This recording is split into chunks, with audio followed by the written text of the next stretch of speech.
Today I want to talk to you about some dramatic words from the book of 2 Samuel. The words when a man said, "I am an Amalekite." Let me read it to you from 2 Samuel chapter 1, verse 8, where we read, "And he said to me, 'Who are you?' So I answered him, 'I am an Amalekite.'" Now, King Saul died in battle, and he left Israel in crisis and chaos. 2 Samuel chapter 1 tells the story of a man, an Amalekite, who ran to David in Ziklag after the battle. The Amalekite came to David with the crown and bracelet that once belonged to Saul. Those were proof that the man was there at Saul's death and could pick up the crown and bracelet. As the Amalekite explained it, Saul was wounded and dying when he happened upon the unfortunate king, and Saul begged the Amalekite to put him out of his misery and to spare him the horror of capture and torture by the Philistines. According to the Amalekite, he then killed King Saul as a favor. Now let me tell you something.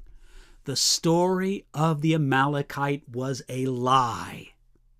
The book of 1 Samuel ends with the death of Saul, and 1 Samuel 31 verse 5 says that Saul's armor bearer saw that King Saul was dead. The Amalekite seems to have been the first person to come upon the dead body of Saul. When he did, thinking quickly, he looted the body of the royal crown and bracelet, and he brought those things to David as trophies, and he expected a rich reward. I can picture the Amalekite rehearsing the story as he came to David at the city of Ziklag, confident that he just won the ancient version of the lottery. Nevertheless, there is a strange irony in the Amalekite coming upon the dead body of Saul and looting the corpse.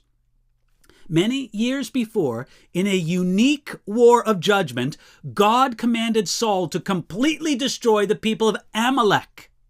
That's in 1 Samuel chapter 15. Saul failed to do this, and now an Amalekite stood over the bitter end to Saul's tragic life. Saul didn't deal with Amalek, and now an Amalekite dealt with him.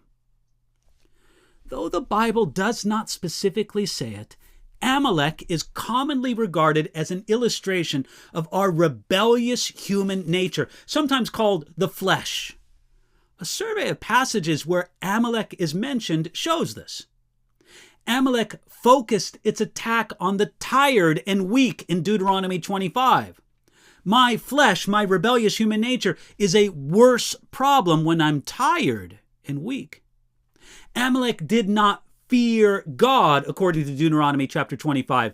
My fleshly nature does not fear God as it should. God commanded a permanent state of war against Amalek. That's in Exodus chapter 17. And God does not want me to surrender in the battle against my fleshly nature. And the fight against Amalek was only won in the context of prayer and seeking God, according to Exodus chapter 17. So it is so with the fight against my own fleshly nature. God promised one day to wipe out the remembrance of Amalek in Exodus chapter 17.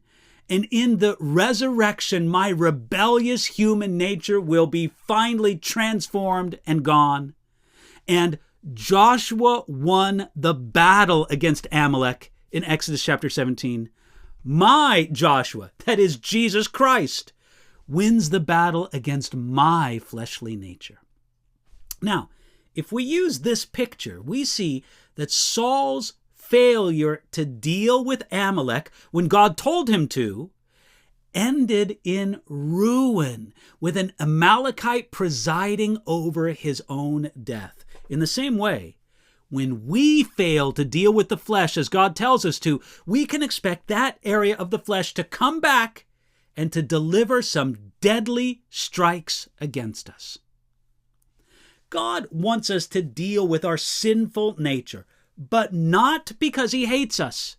He does it because he loves us. And he wants us to be spared the death that comes from the fleshly nature. Is God speaking to you about a specific need to deal with your rebellious human nature?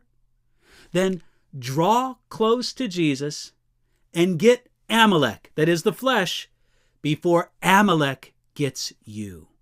Think about that today.